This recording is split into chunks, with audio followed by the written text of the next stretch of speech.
Hello friends, welcome to Chasing English. Today I will tell you a true story, a story about a little homeless boy who became the most loved man in the world. His name is Charlie Chaplin. He made millions of people laugh, even when he was sad inside. This story will teach you about hope, hard work, and never giving up. Listen carefully. You will learn English and learn a life lesson at the same time. Let's begin. Charlie's work is timeless. His comedy can make people laugh in any country, in any language. His life is a lesson about never giving up, being creative, and chasing your dreams. Even many years after his death, his movies still bring joy, and his life story still gives people hope. Charlie Chaplin was born in London, England, on April 16, 1889. His parents, Hannah Chaplin and Charles Chaplin Sr., were both performers in music and theater. They sang songs, acted on stage, and lived for entertainment. But life was not easy for Charlie. His father was an alcoholic. He drank too much, left the family, and never came back. Charlie's mother, Hannah, had to raise Charlie and his older half-brother Sidney alone. They were extremely poor. Sometimes they had no food at all. Sometimes Charlie went to bed hungry. Hannah even pretended to eat, just so her children could have more. They moved from one small, dirty room to another, always afraid of being thrown out. But Hannah was a talented singer and actress. She worked in theaters, hoping to earn a few pennies to buy food. Charlie loved watching her perform. He dreamed that one day, he too could stand in front of an audience. Then one terrible night, while performing, Hannah lost her voice. She tried to sing, but nothing came out. The crowd became angry and shouted at her. They even threw things, and then something amazing happened. A little 5-year-old boy walked onto the stage. It was Charlie. He sang, he danced. The crowd began to laugh and clap. They loved him.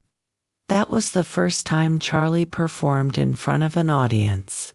The first time he felt the magic of making people happy. But life was still cruel. After years of poverty, Hannah became very sick in her mind.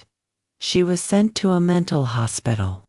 Charlie and Sidney were left alone, with no parents, no money, and no home. They became street children, wandering around London, searching for food in trash cans, and sleeping wherever they could. Still, Charlie did not give up. He had a dream to perform, to make people laugh. To survive, Charlie and Sidney lived in workhouses, terrible places where poor people worked hard for a little food and shelter. At just 7 years old, Charlie was separated from Sidney and sent to another workhouse alone. When he returned to see his mother, she was worse. Sometimes she didn't even recognize him. Charlie cried as doctors took her away again. He was truly alone. But deep inside, he still held on to his dream. He took small jobs, washing dishes, delivering newspapers, making toys, anything to earn a little money. But in his heart, he wanted to be on stage. One day, he saw street performers making people laugh. He joined them. At first, no one noticed him. People walked past. But Charlie kept going. He watched other comedians, studied their movements, and learned their timing. Slowly, people began to stop and watch. They laughed. At 14, Charlie got his first big chance. A theater group called the 8 Lancashire Lads hired him. He worked harder than anyone, practicing day and night. His talent began to shine. By 16, he got his first major acting role in a play called Sherlock Holmes. Directors noticed him. The boy from the streets was now acting in real theaters, in front of big audiences. Then, in 1910, came a life-changing offer. A famous comedy group, Fred Carno's company, invited him to America. Charlie packed his bags and sailed across the ocean. When he arrived, the energy was electric. Big streets, loud people, and most importantly, Hollywood. Charlie knew, this is where I belong. In 1913, a film company called Keystone Studios saw Charlie's talent. They gave him a small role in a silent film. Charlie wanted to do something new, something no one would forget. So, he created a character, a small man in big clothes, a tight coat, a funny little hat, a tiny mustache, and a strange, funny walk. This character would become one of the most famous in history. At first, people didn't understand it. But when Charlie performed without saying a single word, people laughed and loved him. His films became more and more popular. Studios begged him to make more. In just a few years, the poor boy from London's streets became the biggest movie star in the world.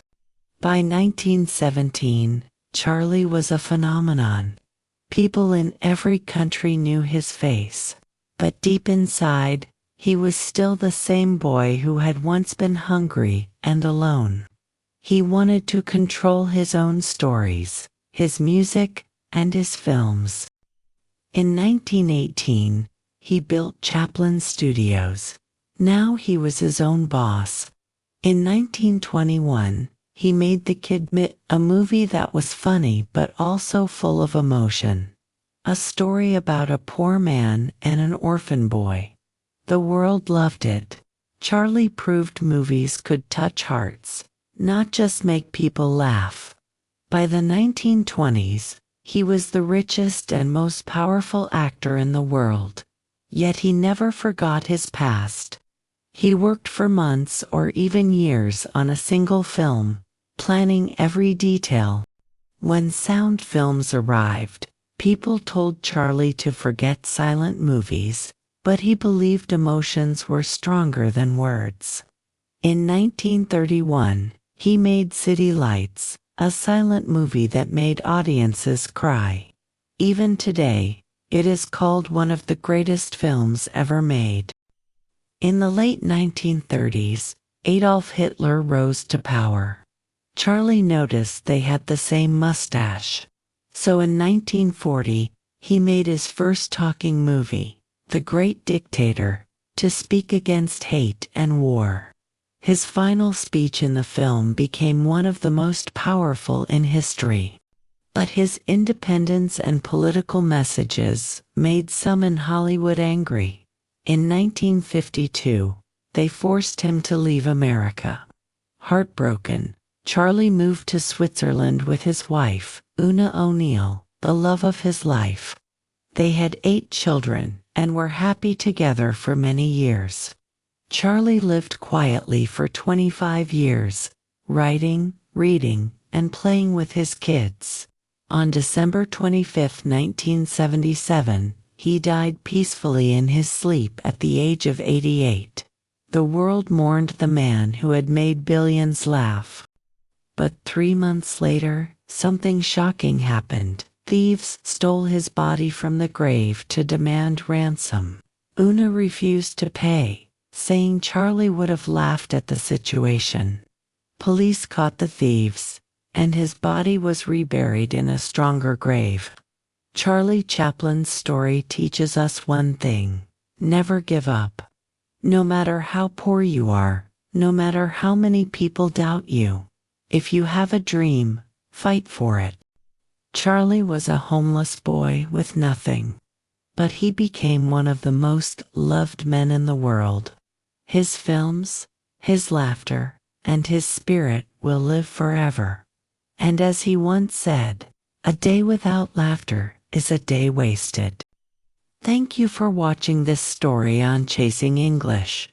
Charlie Chaplin's life teaches us no matter how poor you are, no matter how many problems you face, if you have a dream and you keep going, you can change the world. If Charlie could do it, so can you. If you enjoyed this story, please like, share, and subscribe to Chasing English. And remember Charlie's words, a day without laughter is a day wasted. See you in the next story.